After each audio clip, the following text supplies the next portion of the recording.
Le plus grand génocide de Turcs et de musulmans en Roumélie et dans le Caucase que l'histoire n'a pas écrit.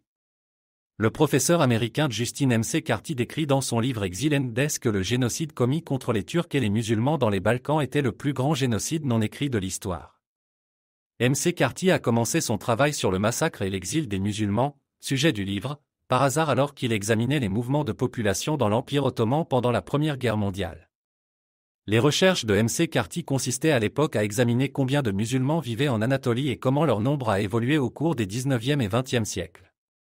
Les statistiques montraient qu'un quart de la population musulmane avait péri.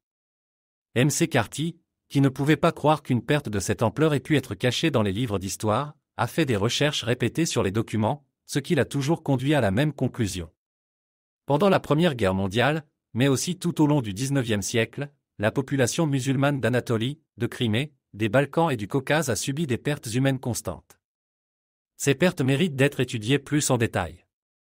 En 1800, il existait un vaste territoire musulman en Anatolie, dans les Balkans et dans le sud de la Russie. Les musulmans étaient non seulement les dirigeants de ces terres, mais aussi la majorité de la population, et même dans les endroits où ils n'étaient pas majoritaires, comme dans la plupart des Balkans et certaines parties du Caucase, ils constituaient une proportion considérable de la population.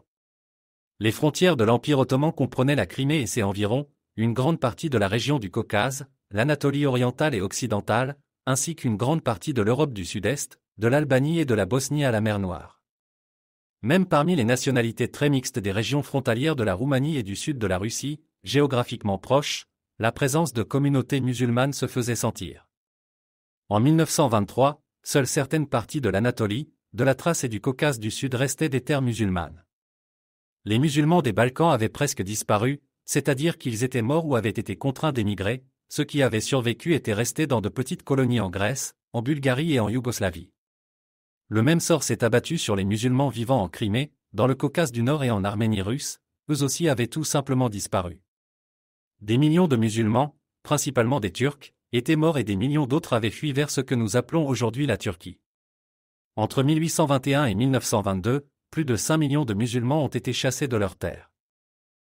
5,5 millions de musulmans étaient morts, certains avaient été massacrés pendant les guerres, les autres étaient devenus des réfugiés et étaient morts de faim et de maladie.